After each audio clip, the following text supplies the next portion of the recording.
Welcome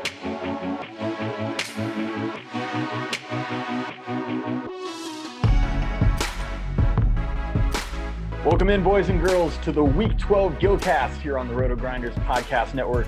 I'm Sammy Reid. We are missing Davis Maddox. He's on a long trip in the middle of a snowstorm, so wish him Godspeed. But I'm here with Nate Nohling. Nate, let's break down this Sunday, man. How was your day?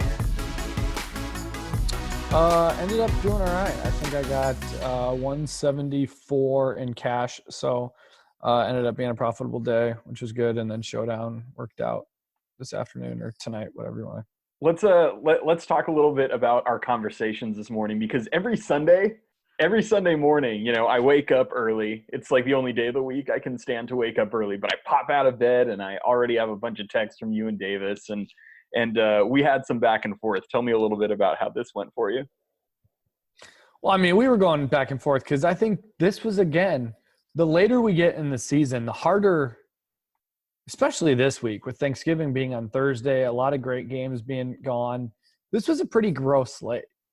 Like, the value that I felt like we had to go to make it work, like, you were either doing something gross at running back, you were either punting with wide receivers that we didn't feel good about with the AJ Green news.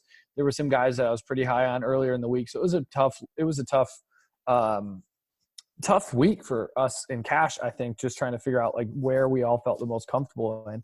And Eckler all week, I thought, you know, if Melvin Gordon is out, and then the Melvin Gordon, he's going to play, he wants to play, the team doesn't want him to play, he's going to play. I'm like, so we talked about Eckler a lot this morning. Yeah, and I and full disclosure, like, I roasted you for having him in your cash game lineup. I was like, dude, you can't play Eckler. And frankly, I stand by it. I really do. I don't think he was a good cash game play, but I kept him in GPPs because I thought there was certainly upside there. I thought Gordon could come out of the game early, all that stuff. I thought he'd still get work, but I didn't like him in cash. And you were like, I don't care, I'm going to keep him in cash. And I like roasted you for it. Well, I mean, so here was my thought. So I sent over a lineup at like 11:55 that had Saquon, Christian McCaffrey, and Eckler. And you were like, Nate, you have 4 minutes. Get this done. Like, you cannot play Eckler. You cannot play Eckler. Davis is like, do it. Davis is like, do it. Here's my thought on Eckler. If Gordon – like, there was still a chance that Gordon throughout the day was going to be ruled inactive before the game started. Yes. We didn't know. There was no other running back to pivot to, but there was a chance. So, like, from a range of outcome standpoint, that was reasonable. The other reasonable outcome was they were, 14.5-point spread. And I figured at halftime, even if Gordon was active and did play, if they got up to a huge lead, I'd figured we'd get at least half of the game of Eckler getting run, because it was a 14.5-point spread, and they're not going to throw Melvin out if he's banged up to finish out a game if it's not within. So I just thought that Eckler had a decent floor because of that, because like he wasn't going to zero, and I thought his ceiling was massive. So. But you talked me, and you probably were right. I got off of him and pivoted over to the Gus lineup, which in cash worked out fine. I mean, everybody was on Gus Edwards. He was he the highest owned in the $25? He was 36% owned. So I mean, he had higher ownership than guys like Saquon and Connor. I think Adams had fairly similar ownership to him. Okay. Yeah, I think Gus and Adams were the two highest running backs. Because you had to punt somewhere, and those guys were reasonable punts. Yeah. And I mean, and then I think up at the top tier, you were stuck on the CMC, Connor, and then Saquon. I think all those three guys cannibalized ownership, and neither one of those three were too high owned. Yeah, they were all about the same. They were all about 20% owned. Yeah. I couldn't believe CMC was only like 18% owned. I was like, when games locked and I only saw that, I felt pretty good. Yeah. And so, I mean, let's kind of go through our lineups, but real fast, tell me a little bit. So you're like making lineups almost and tinkering with your lineup all up until lock. You know what I mean? And for me, I've really kind of come to this place where I like to be pretty settled by Saturday night, and I'm not always, because there is some stuff that you need to work out Sunday morning. But I don't know, like how do you kind of do your process? Is that something you normally do? Do you try not to wait till the last minute, or what kind of goes down with that? No, so I've been, I think in the past, I used to try to be a lot more settled during the week, and I would spend time on Thursday, Friday, Saturday. And I think the more I realized, the more like just my biases as a player, I would get locked on guys earlier in the week that I probably shouldn't have, where I try to build lineups as close to lock as possible. Because I want to have all of the information and not be biased, where it's like a play on Wednesday and Thursday that I get stuck on because I've seen him in my lineup all week. I have biases towards guys like that when I see him when I make 100 lineups throughout the week, and Sure. one guy was in all of them. But I also have found personally that just the type of game selection that I do, I get softer games when I'm posting a lot right before lock. Mm-hmm. So like I'll post a bunch of head-to-heads and I get some badgeless guys, and even the 3-mans and the 50-50s and the double ups seem to be a little bit softer right before lock. So I find that there's a little bit of an edge for me to be as active as possible, like in the last 5 to 10 minutes before lock. And so I'm continually working on my projections, working on my lineups in R, and then on DraftKings on the browser, actually, like, entering, and then like a minute before lock is when I hit the edit entries button, download, upload, and then like lock it with normally. And I would say and occasionally upload your single entry lineup into your cash games and lose all your money.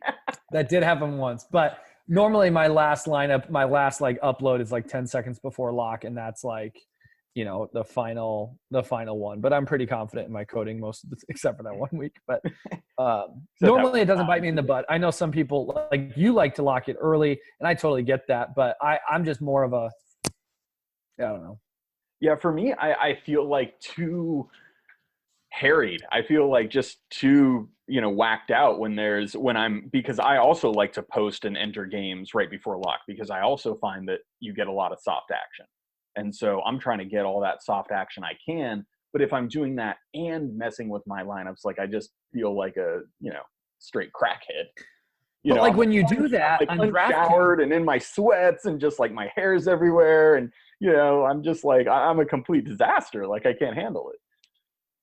But on DraftKings, the way the My Lineups page works, and like when you're entering lineups, it's a pain in the butt that like, so like on the head-to-head, when you enter, like you'll have to scroll down and find your cash lineup sometimes. Yes. Where I just like having one lineup that I'm entering into everything, and then I just hit edit entries, download, and I have it all offline where it's, got each contest formulated already, so that when I hit that upload, that's when the My Lineup page gets bulky, with however many lineups I uploaded versus trying to enter games with 100 or, 20, 50, however many lineups I had that week. Yeah, I hear you. I don't know if you know this, Nate, but RotoGrinders.com, corporate plug, does a Chrome extension that you can like name your lineups and label them, and it makes things a little easier. Just throwing that out. Still in DraftKings, when you are in the like, if you're in the lobby and you're looking for games and you hit enter in the head-to-head, like when you're trying to select, you have to scroll down. Yeah, and they never like put your lineup. I'm like, okay, it's lineup 8.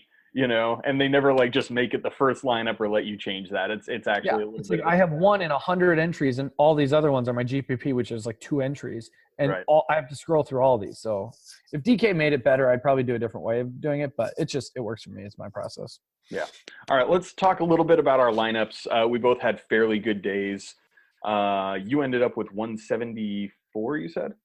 Mm-hmm. So you actually outscored me. I ended up with 167, which was fine, and cashed most things, but not all things. And I easily could have cashed all things if I weren't such a fish. So we'll talk about that a little bit. But let's talk about quarterbacks, what we did at QB. By the way, I should mention right off the top, Davis had the best lineup of us all. He scored 190 points, and that's the last we'll talk about Davis Maddock and his fishy lineup, because it was actually bad. But let's talk about ours. What did you do at quarterback? This was the first week, I think, in cash that I went away from the Bucks QB, and I went Lamar Jackson. I just felt like that. I mean, the spot, Oakland. I mean, I don't know. I just felt good about it. Yeah. Lamar was my other option for cash. I ended up going with Jameis for, what was he, 300 more? It was 6K Yeah. versus 5.7. They were like the only two quarterbacks I looked at. Yeah, I liked Jameis just a little better. There were a couple of reasons. Number one, I was playing Gus Edwards, and I didn't want to play both Lamar and Gus Edwards because there's not a lot of correlation there, meaning that sometimes you can get, QBs and RBs, like playing Goff and Gurley together is great because you're like covering all the team's touchdowns because they have big totals, and Gurley catches touchdowns. So a lot of times they can work together, but I felt like Gus, who doesn't really catch, and Jackson, who doesn't really throw, they're kind of like on different paths. It's like one or the other. And so I didn't want to have both of them. So for me, because I was playing Gus, I like Jameis, and I thought he had a better chance at a bonus. Definitely the passing bonus. I didn't think Lamar, even though he did what he did last week, was not like that big of a percentage play to hit the rushing bonus. That's asking a lot. Mm-hmm.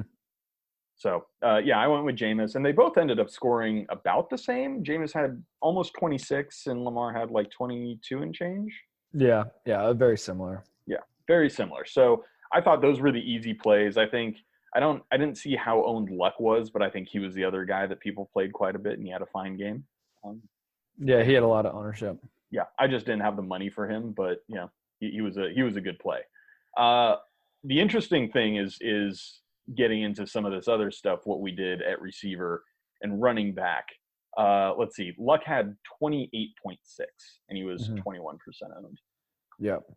So Jameis was 18.6, and Lamar was really close, 27.4. So Lamar was the overwhelming chalk there.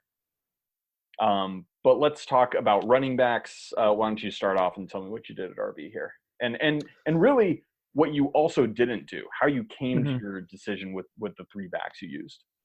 Yeah, for me, I think my favorite back of the week was McCaffrey. I think I was pretty set on him all week.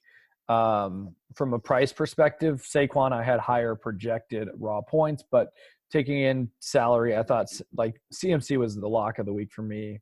Obviously, this game was his ceiling. I mean, it wasn't expecting this for sure, but the amount of workload that he has in this offense is, I mean, he just wasn't priced for it. And so I felt best about McCaffrey, under 8K. I mean, yeah, I just thought he was a lock here. I think he ended up having the ninth highest PPR score in like the last 10 years. Yeah, I mean, it wasn't even – but it was just when you think of the touches that he's going to get, 15-plus rushes. He's going to get, a 24, 25% target share. I mean, the dude just gets so much workload. I mean, he ended up getting 17 rushing attempts. So he ended up having 60% of the team's rushing attempts with 37% of the team's target share. I mean, or 36%. I mean, it's nuts. When you get a running back who has, a quarter of his team's target share and has the big playability that he does, this isn't like Jarvis Landry getting the ball. I mean, this is Christian McCaffrey can make big plays. And so we definitely saw his upside here. But then the other guy I went that was chalky was Gus Edwards. I think he was, we talked about it. There was kind of two guys, and it was either Gus or Adams. I chose not to be on Adams solely because of just target share projections. Like the thing about the Adams thing was like, there was a report that came out, but like this was happening already. Right. The report wasn't not new getting anything. To me, I looked at it and I'm like, okay, last week he had a 60% target, or he had a 60% rushing attempt share in this. What do we like?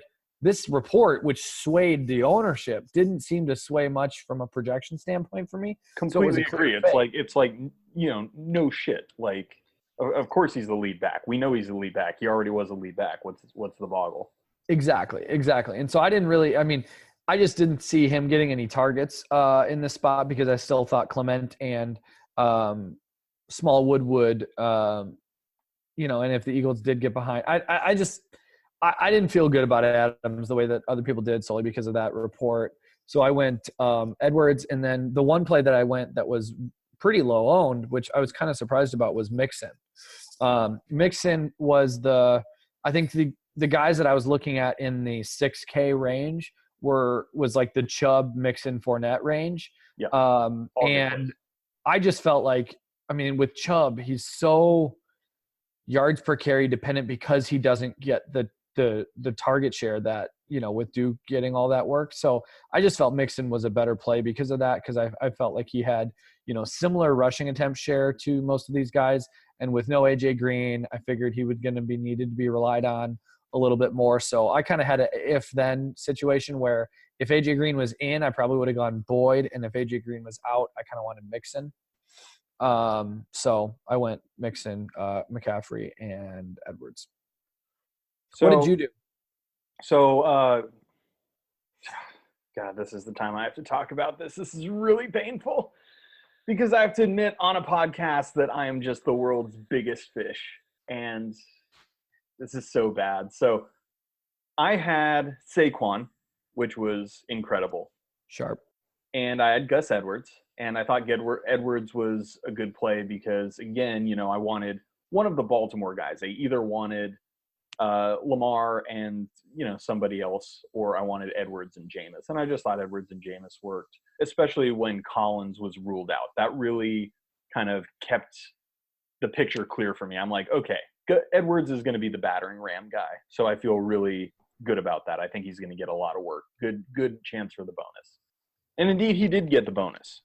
But here's what I did, Nate, that was the fishiest thing that maybe I've ever done. I don't know. It's top 5. Is I had Saquon, McCaffrey, and Gus, and I ended up pivoting to James Conner instead of McCaffrey. And I just thought they projected out fairly same in terms of the touches, et cetera. Conner, I just kept thinking, God, if Le'Veon Bell was 7,800 in this spot, I would never fade him. And Conner is fairly close to Le'Veon Bell. So, let's rock it. Like, Pittsburgh's hot. They've been doing great. And I liked McCaffrey quite a bit, but I also thought that I wanted an option. The tiebreaker was I wanted an option to pivot to Eckler in the afternoon if something happened with MG3. Schefter said he was supposed to play, but you never know what's going to happen until the pregame warmups are over and they actually say it. So I just left myself that out. I thought there was extra equity in that out, and I lost out on a 50-point day, 52, 53 from Christian McCaffrey, and I got 12.5 points from James freaking Conner. I'm on tilt, Nate. I am tilting so hard. I was tilting all day. Every catch from McCaffrey, every long break off, easy touchdowns from McCaffrey. I'm just like, just freaking out is the stone worst, bro. I'm so stupid. Here's what I will say. I think, we talked a lot. I mean, I think the McCaffrey thing with getting Saquon, like, this could have gone the other way too. I mean, this could have gone Saquon putting up the 52 burger and McCaffrey putting up a 30 or 20 burger and everybody tilting, fading Saquon. I really don't think the Saquon versus McCaffrey is that bad. If you would have faded both of them, I think I would have said the Conner thing was bad. But the reality is, like, I don't know. You put up a 166 while fading a 52-point game, like, and still cashed. Like, you should feel pretty. I mean, but here's the thing. Like, I had the right lineup construction. I figured out the right lineup construction. I figured out all the good price points. When I finally set my lineup, I said, this is the lineup. I feel so good about this. I started playing extra volume. I started putting in more volume than usual because I'm like, dude, I have it.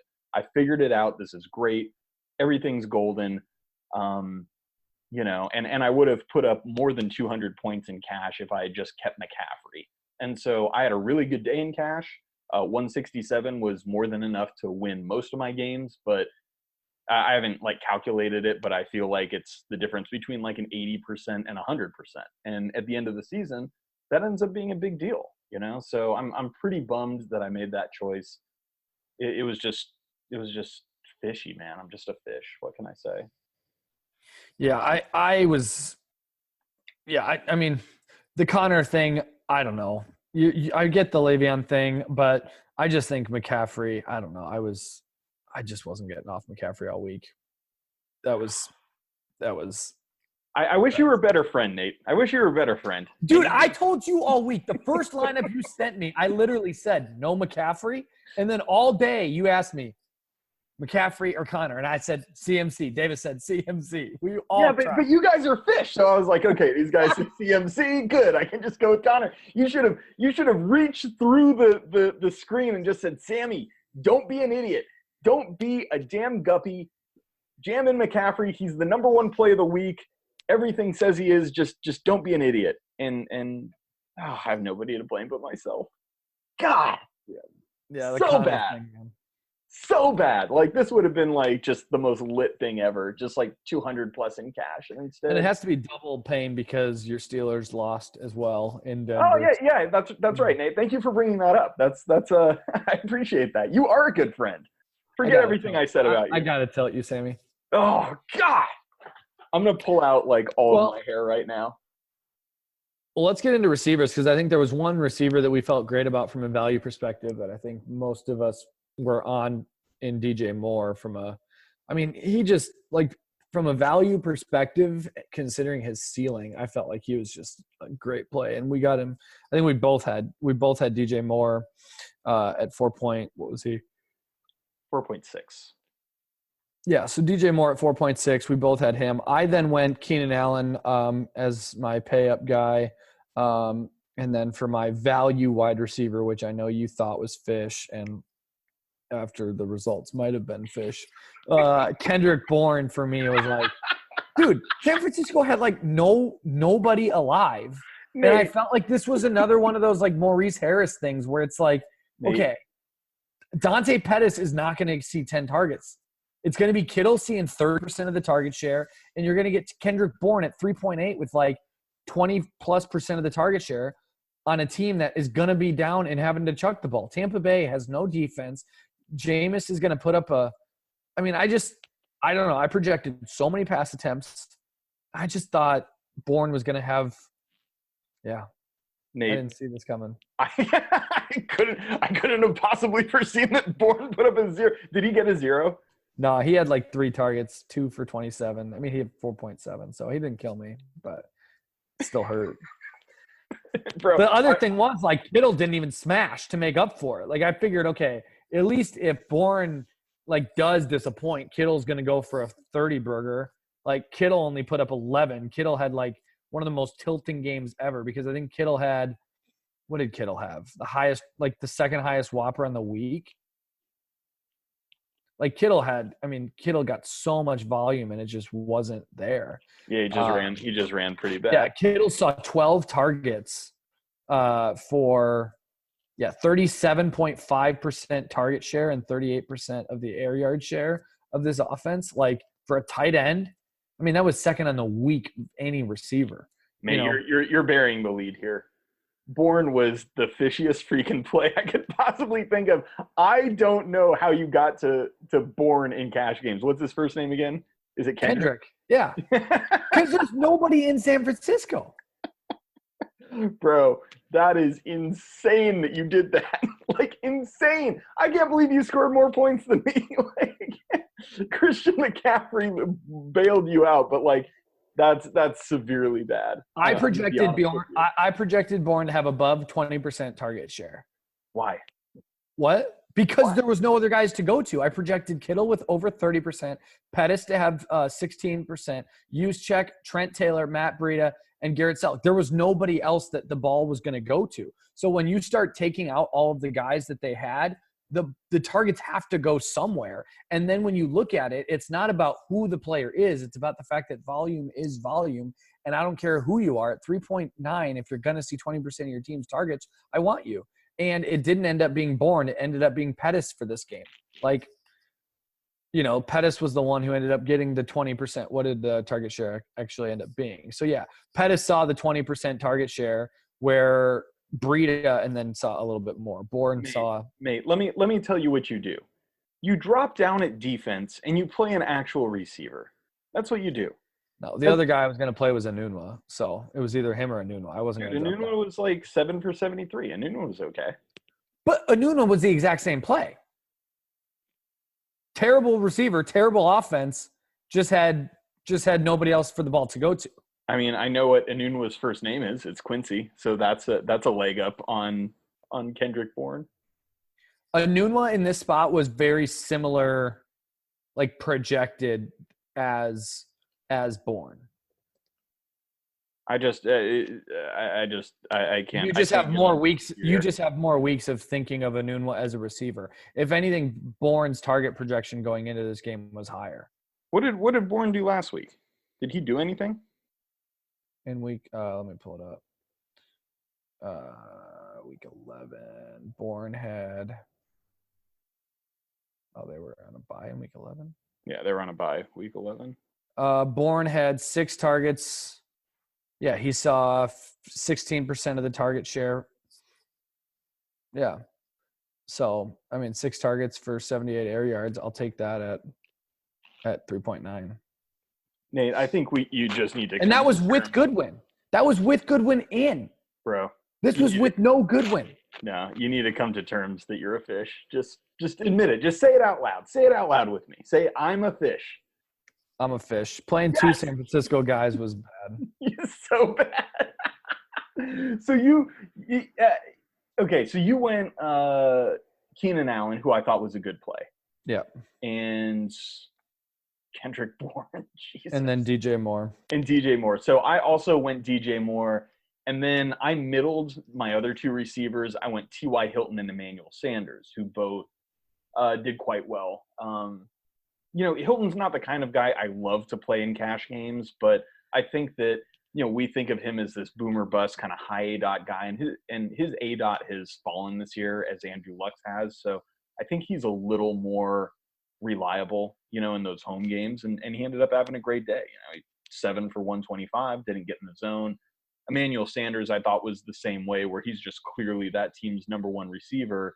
Pittsburgh doesn't defend the pass well. And so I thought Sanders was in a really good spot, and he went 7 for 86 and a touchdown, and almost had like another really long touchdown. Like, he was really close to having a giant day. Sanders should have had a giant day. Sanders had the highest opportunity on the week.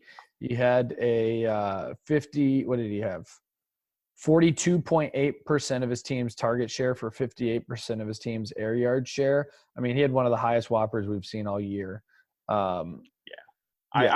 Sanders was a smash play. He was solid. I should have gotten him in cash. I felt so good about him. It was just one of those things that, like, he was just underpriced. He's a legit number 1 receiver, especially with Demaryius gone from there. And I mean, he's 5,500. I thought that was just a severe underprice. And I mean, let's talk a little bit about the plays we didn't. Let's talk about TY a little bit, because I looked at TY a lot.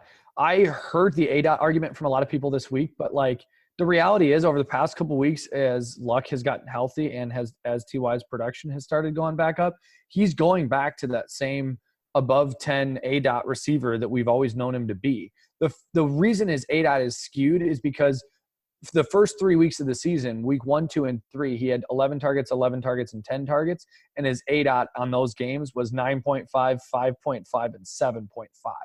So, like, we have to realize that was when Luck was, like, severely still injured, and, like, that was not the Luck and TY that we see today, which over the last 3 weeks, week 10, week 11, week 12, we've seen ADOTs of 10.1, 12.2, and 11.9, where – I mean, I think you're still going to see wild variance in TY from a catch percentage, from a week-to-week standpoint. And I understand that he's going to see 9 to 10 targets a game, but like, he's going to see games where he goes 3 for 60, and no TD. And I just think from a cash wide receiver, when you're paying what we're paying now for Hilton, I just think there's better guys like Emmanuel in that spot that I would rather play. Yeah. So I couldn't get on TY compared to some of the other receivers that were close to him. Like, I couldn't play TY over Keenan Allen, even though there was a $600 or $600. No, I would have preferred Keenan Allen. Like, if I had 600 extra bucks, I would have played Allen over TY. Yeah. I just think like TY, I think is a little high variance, and I think in cash, I mean, he was a great play though. Yeah. I mean, week when he's at home, like, I feel a lot more comfortable. I don't think I've ever played T.Y. Hilton on the road there's just something about that. He averages like 80 yards per game in his career at home. I mean, it's just a good situation. So, I felt good about those three receivers. I thought they were each their team's like number one receiver.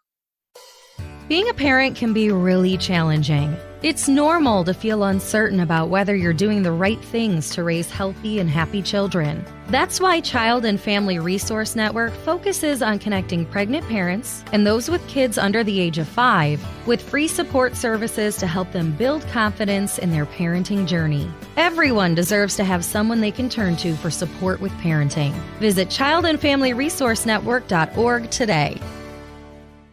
And they were, 55, 65, and 4,600, And so let's segue that into the plays we didn't make that I think sunk a lot of other teams. Number one was prioritizing Odell Beckham. A lot of teams prioritized Odell Beckham, and then a lot of teams played Marlon Mack at running back. And I had Mack in my cash lineup for a good portion of the week, so I don't think that was bad per se. He actually left the game with a concussion, which cost him a decent amount of usage, etc. But the Colts didn't roll in this game, kind of like we thought they would. I think they were 7.5-point home favorites, so I thought it set up fairly well for Mac. But I don't know. Talk to me a little bit about how you viewed Mac coming into this game from a cash perspective. I've always been lower on Mac than the field over the last couple of weeks, because the reality is Nyheim Hines is still going to be the guy who gets all that the target share out there. And they also share some work with Jordan Wilkins also. They have a third guy in there. They have a third guy in there. And so when Mac was down at, what was he before? 4.5. It was back when the same argument when Chubb was much lower. I was fine playing Chubb because of his rushing attempt share. If you have a guy who's got 60% of a rushing attempt share and single-digit target share projection, I'm fine with him if he's under 5K.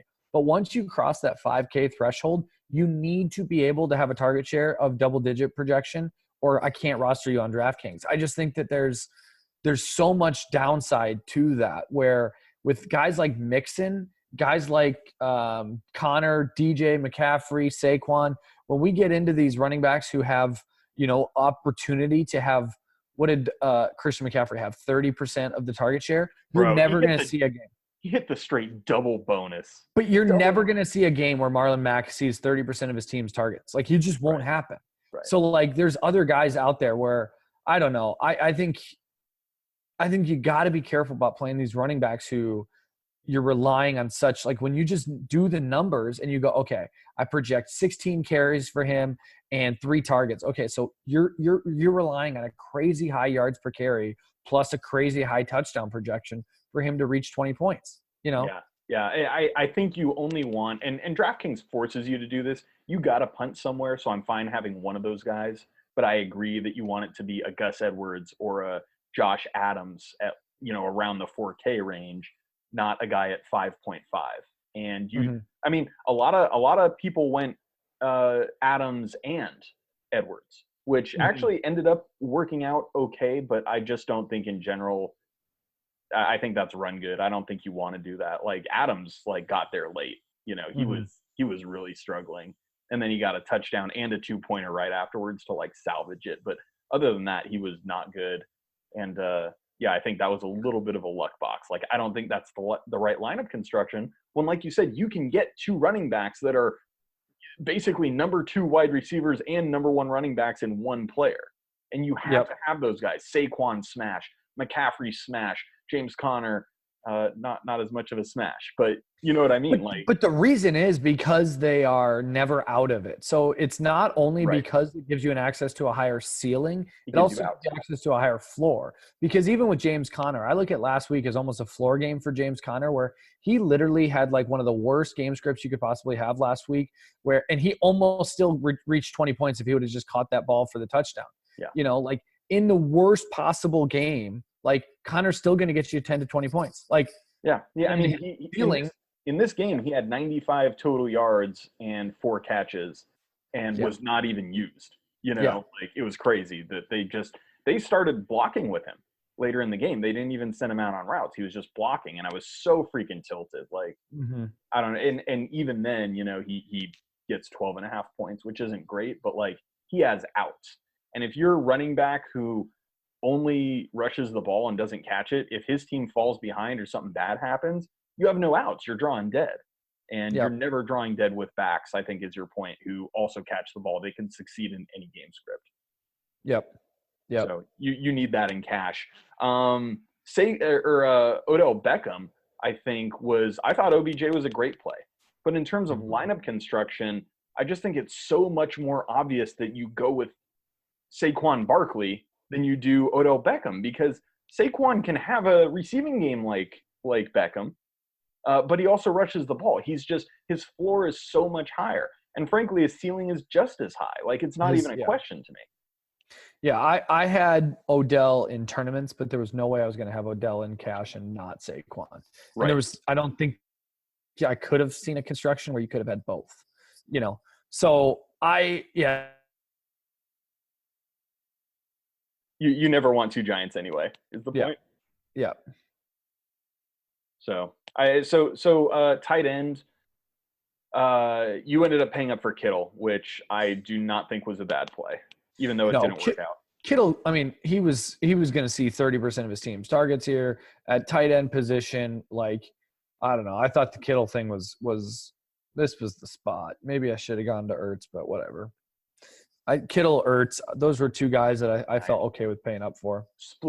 Honestly, you're splitting hairs. I know that Ertz was like the TE1 this week, and that worked out really well. But like you said, Kittle had like the highest weighted opportunity rating. He had 12 targets. Kittle was the second highest weighted opportunity rating on the week of any receiver. Yeah.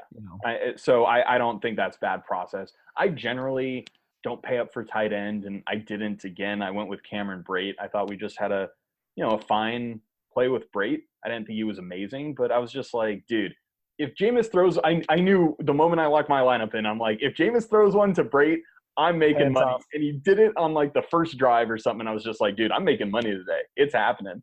And, and it did happen. So that was great. In general, I think the challenge with paying up for tight end is if your tight end doesn't smash, you're way behind the eight ball. Like, you're putting so much on that tight end. And again, I thought Kittle was a great spot. This was a great spot to do it if you were going to. So I don't just have a hard and fast rule. Every slate is different. But in general, I don't do it. I liked my construction, and I wasn't like paying for a boner at tight end. I thought Brate was quite a good play. So yeah, I knew Kittle had an opportunity to sink me all week. I think I was talking to you about it. Like, the construction with Kittle, like, I could totally just go down to, Nick Van Nett and then get somebody else that I felt better at running back. But I just ended up going Kittle just because, like we talked about with San Francisco, I just got high on the target projection. Yeah, but you could do something. I mean, I think you could almost do something like, I don't know if the prices quite work out, but you could have gone Hilton and Brate instead of Kittle and Kendrick Bourne.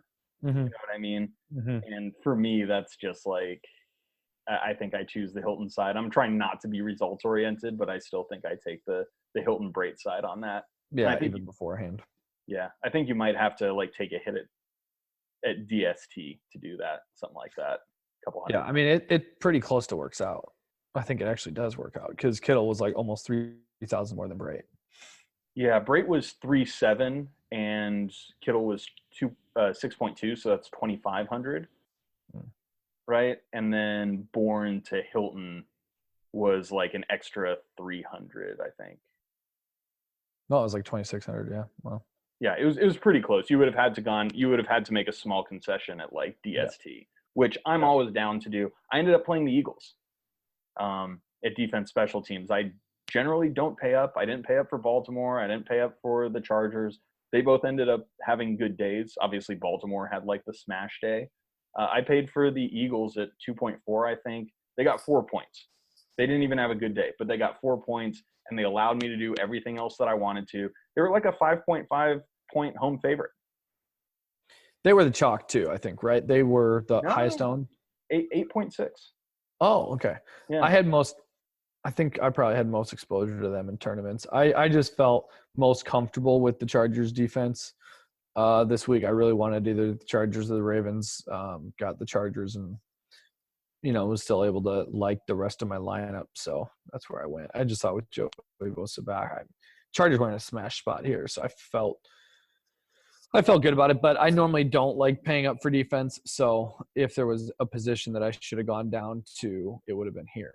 Yeah, in that situation, I would have taken the $1,000 hit at DST and just not played Bourne. And I know your other options there weren't great, but get down from Bourne and just do something else. Play John Ross because you like Ross a decent amount. Yeah, I was high on Ross, and then get off of somebody in the middle and get up to Hilton, something like that. I think was probably a little more optimal. Trying not to be results oriented, but just like the way I saw the slate, I felt like I nailed it. And that's what hurts me so much is I really felt like I nailed construction. I was just on it. I felt so good. I thought that Emmanuel Sanders, Hilton Moore was just so great with Barkley, McCaffrey, and Edwards. And then I freaking fished it and played James Conner over McCaffrey and just cost myself like the monster day. This is so bad. So bad. God. Having McCaffrey and Saquon in the same lineup would have made you feel just alive. So sharp. Your cash games would have. Oh, Nate, why am I so bad? You had it. I had it. I had the nuts. I had the cash game nuts, and I was like, no, I got to be able to pivot to Austin Eckler. So stupid. Let's talk about some takeaways, Nate. What did you learn from this slate, either construction-wise or just takeaways from the games that you thought was, important stuff? Again, I think I got a little bit locked on the San Francisco thing. I think I didn't realize enough. Like, the reality is when you change your projection for target share on a team, as much as I did with the San Francisco team, you're adding volatility. And so when you take on both of those guys, because the reality is there's going to be somebody like Pettis who comes out and gets the 20% target share instead of Bourne. I shouldn't have gone both San Francisco guys with that volatility. That's just not a cash play. So even though I felt individually good with their target projections, I think I need to do a better job at looking at the volatility that I'm bringing onto my lineup instead of just the individual volatility of the players. Yeah. Something that I took away, Cleveland is doing really, really good since Hugh Jackson left. Like, dude, their play calling is so fun. The Nick Chubb wheel route was like, yeah, dude, that was hot. That touchdown was so fire. Dude, just leaping over a fool like a wide receiver and taking the ball around the defender and bringing it in was just great. Mayfield looks great. They used Njoku in some fun ways. Obviously, you got that kind of fun touchdown where he carried everybody into the end zone or got pushed, however you want to see it. But they used Chubb. Chubb had 30 plus touches, and they also made it a point to get him the ball through the air. We saw it the previous week where they threw a quick screen to him near the goal line, a middle screen, and he scored. This time they threw the wheel route to him. I think that their offense is a lot better. This is a talented team. Everybody knows that Cleveland's talented, but their coaching held them back, and it's starting not to, and I think it's actually really interesting. And Landry is like, ever since Hugh left, I think Landry has 7, 5, and 5 targets. He is not the focal point of the passing game anymore, and we need to realize that. Even though his seasonal air yards and target share numbers still look really good, I don't think he's that caliber right now. Mm-hmm. I think I would agree with that, and I think you always have to be careful of. And it's the same thing like I was talking about earlier with the TY ADOT numbers. Is don't just look at your seasonal averages when something about the context has drastically changed. There's a reason why there's more signal in most recent is because if context has changed, there's a reason for that. If there's an injury, if there's a situational change or a coaching change, you have to look at recent stuff. So be aware of that and just realize that seasonal numbers can lie. Yeah, absolutely. And I think Frisco Josh, I think this was on Davis's Take Cast, was talking about how he really sees this season as cyclical. And even though we like to look at big samples, the reality is anything beyond 3-4 weeks, it tends to be really noisy as well. So he really looks at the last 3-4 weeks and weights what happened before that quite a bit less. And I think that's actually pretty sharp. So, when I go to airyards.com, I think it's a sharp thing. Obviously, you want to know what the season stuff is, but give a lot more weight to like, just filter for the last 4 weeks and start looking at that stuff and give that a lot more weighting than you would just the whole season numbers. Mm-hmm. So. Do you want to get into showdown a little bit? Yeah. I think that's what corporate wants us to do, so I suppose we should do that. First off, Davis too. Yeah, tell me a little bit while I'm bringing it up about how your showdown slate went between Minnesota and Green Bay. Well, I mean, I went. There was a clear misprice on this slate that I think it was like the DraftKings bringing people in play of the week, which was the Jimmy Graham at 18. What was he? 1,800. I can't remember what he was. He was like 1,800. I actually didn't play this showdown slate. So it was a clear misprice of Jimmy Graham, and obviously he has the broken thumb, and he has a bunch of other injuries he's battling. But I was pretty high on Jimmy Graham because Jimmy Graham and captain or just in lineups at all allowed you to get up to the Devontae, Thielen, Cousins lineups that we wanted to get to. So I think I built around Graham in this spot. So I think he was, and then I faded Rodgers in most of, normally I'm a pretty much like lock almost both quarterbacks, but I had a decent amount of Rodgers fade on this slate just because this Minnesota defense is. Yeah, and QB McCarthy, not good. Dude, yeah. I mean, I hate the Packers, so I love watching McCarthy tank it, but as a Bears fan, but as a football fan, it's sad watching Aaron Rodgers get misused like this. Imagine if they had Nagy as their coach. Oh my gosh. If Nagy can make Chase Daniel and Mitchell Trubisky, dude, yeah, Rodgers would be I mean, it would be unbelievable. Their offense is just so squalor. It's just such a dumpster fire, bro. It's just not good. I hate it. I have Rodgers in my most important seasonal fantasy league, and I'm like, dude, I need to start playing Lamar Jackson over him. It's time to let go. Okay, so let's talk a little bit about the showdown slate. Obviously, it's a terrible gross game, Tennessee at Houston. There's only one reason to even watch it, and that's, to smash showdown and be a complete degenerate. So talk to me a little bit about how you see this slate, and particularly let's start with the Tennessee side. I know you like Corey Davis. I like Corey Davis. Do you see, besides Corey Davis, any reason to have actual Tennessee Titans in your lineup? I mean, the Mariota thing, we've seen Mariota in seasons past have an upside, and obviously we haven't seen that upside be realized a lot this year, but he's been fighting some injury, and I could see Mariota versus Houston team. Actually, this could be one of those games that he gets it. So depending on some Mariota news and stuff like that, and on how his elbow nerve thing, which I've heard good news on all week. I haven't looked at it recently, but I've heard good news on all week that it wasn't a full re-aggravation. Yeah, he's been if Mariota's fine, I'm going to have a lot of Mariota exposure. Yeah, I mean, he could certainly get rushing yards regardless of how he's doing in the passing game. I'm really sketch on the running backs. I also like Jonnu Smith a decent amount. He's been seeing a lot more work, and he's been doing good with the work. And I think that's a good thing from the coaching staff, that when a young player gets more work and he does well with it, they continue to give it to him and game plan for him. But I'm really sketched out by what's going on in their backfield. They said that last week they're going to give more carries to Derrick Henry. They're like, Derrick Henry's earned it. We're going to give him more time, et cetera, et cetera. It looked like Deion Lewis had kind of supplanted him as the clear lead back, and then he just gacked on his face. He just completely fell on his face all the while we were playing him in cash games, which was, probably a bad thing by us. But I mean, that's something that it's like, okay, is this coach speak, or is this just going back to something that's, a split decision? And the thing about Lewis is we like him because of his passing game work, but he hasn't been getting that much passing game work, even when he's getting so many snaps. So I actually think if I'm going to roster one of them, it might be Derrick Henry, and just try to get a touchdown. What do you think about this?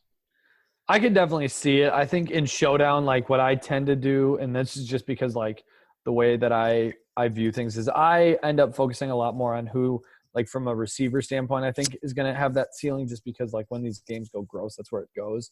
And so when I look at this game, I'm going to try to like figure out who from this Houston, Tennessee, like these tight ends and stuff, like the Luke Stalker, the Cameron, the Jordan Thomas, like who's got Ryan Griffin. Like if I can parse out here and see any signal, like that's where I'm going to be looking, because I'm going to load up on the guys that I feel most confident in, which is obviously going to be like at the top 4 that I'm going to have ownership of is going to be obviously Hopkins, Corey Davis, Kute, and then, mixing in some Taywan Taylor in there. But those are, I think trying to figure out some of these receivers side, because I have no idea what to do with these running backs. Yeah. It's just been a mess.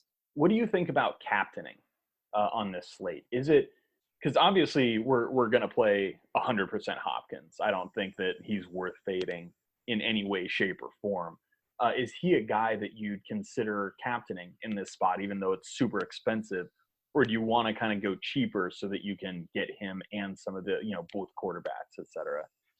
I think captaining Hopkins is going to be tough. I don't know how much you're going to what punts we're going to be able to have to make captaining Hopkins work.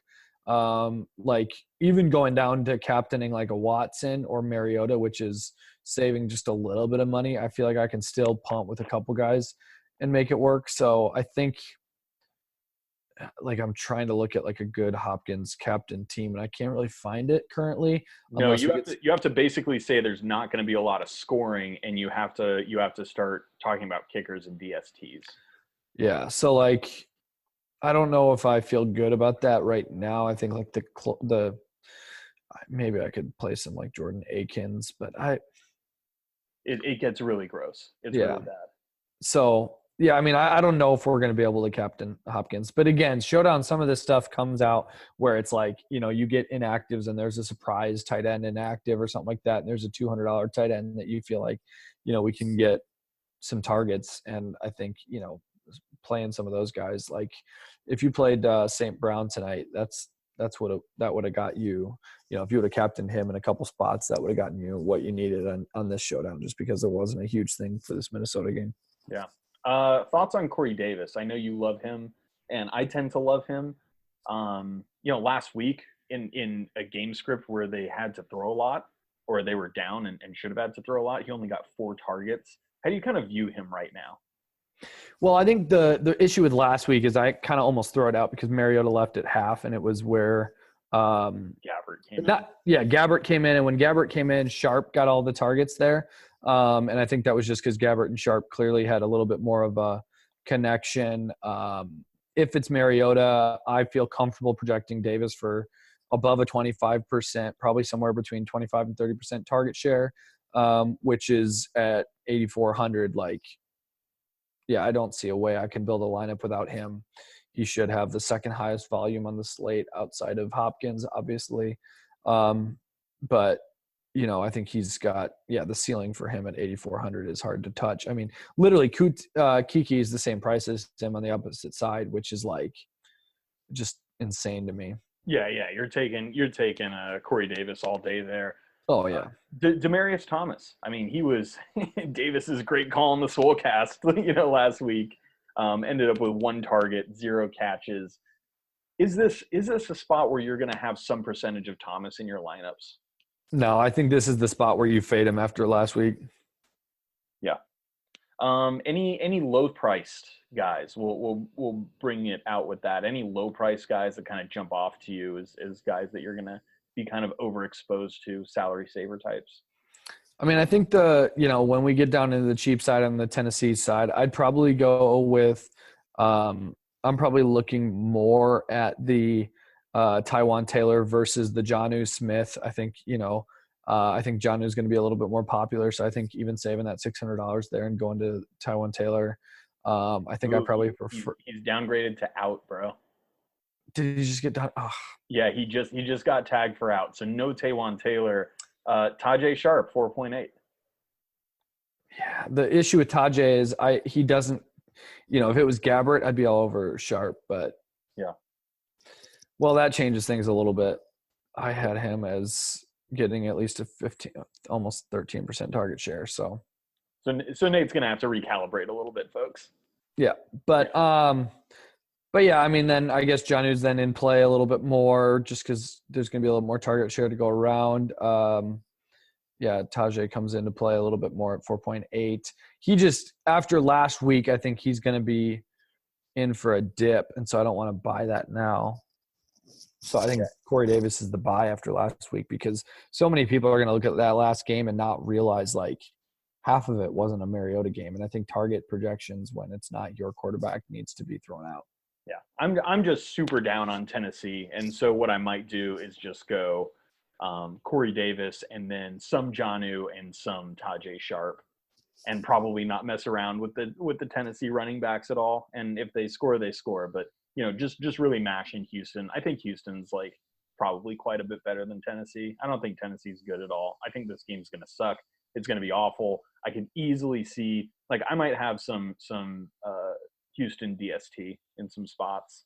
I generally don't love to play those, but this could be a really ugly game. So, dude, I'm with you on that. I think like Mariota and Davis, and then just stacking Houston 1,000 different ways with Watson and Hopkins and Griffin and whoever you can get in there. Like I'm totally fine with that. Well, there you have it, guys. Nate Nohling played Kendrick Bourne in cash. I played James Conner over Christian McCaffrey. We are fish, and we still made money. We still made really good money on this slate, Nate. There is still an edge, everybody. There is still an edge in daily fantasy sport. I hope you guys did well this week.